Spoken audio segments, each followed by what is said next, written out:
Have you ever caught yourself replaying the same conversation over and over again in your head? Or lying awake at night, imagining every possible outcome of a situation? That's not just worry, that's overthinking. And believe it or not, it has a scientific explanation. Overthinking is the process of dwelling on a thought even without reaching a resolution. It feels like your brain's stuck on a loop, and scientifically, it kind of is.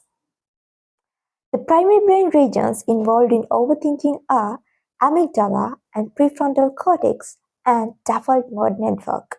The prefrontal cortex, which is responsible for decision making, is hyperactive, trying to analyze every details. The amygdala, your brain's emotional center, signals threat and fear even without there's no real danger. And then there's a default mode network. This is your brain's idle mode that kicks in when you are not focused. Ironically, it's also the hub for self-criticism. GABA, the calming neurotransmitter, is often low in people who overthink and make it harder to relax the mind. Serotonin and dopamine, your mood and motivation chemicals, can drop and make it harder to snap out of negative thought patterns. Psychologically, overthinking is linked to anxiety, perfectionism, and need for control. It's a coping mechanism for uncertainty and emotional discomfort.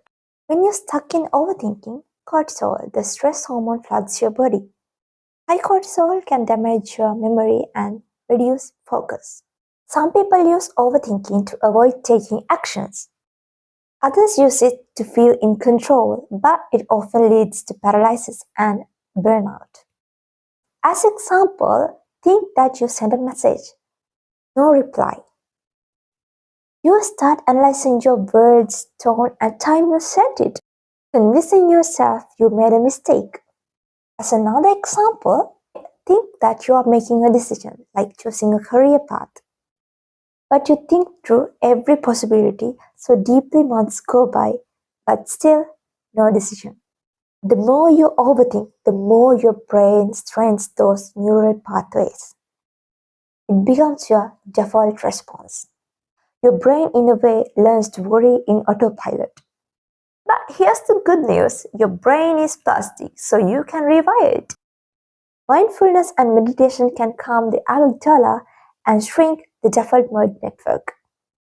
Cognitive behavioral therapy, CBT, trains your brain to interrupt negative thought loops. Movement, journaling, and even naming your thought aloud helps to regain your control. Overthinking might feel like a storm, but it's not actually who you are. It's a pattern. And with awareness, science, and practice, you can break it. Because a calm mind is not empty, it's simply focused.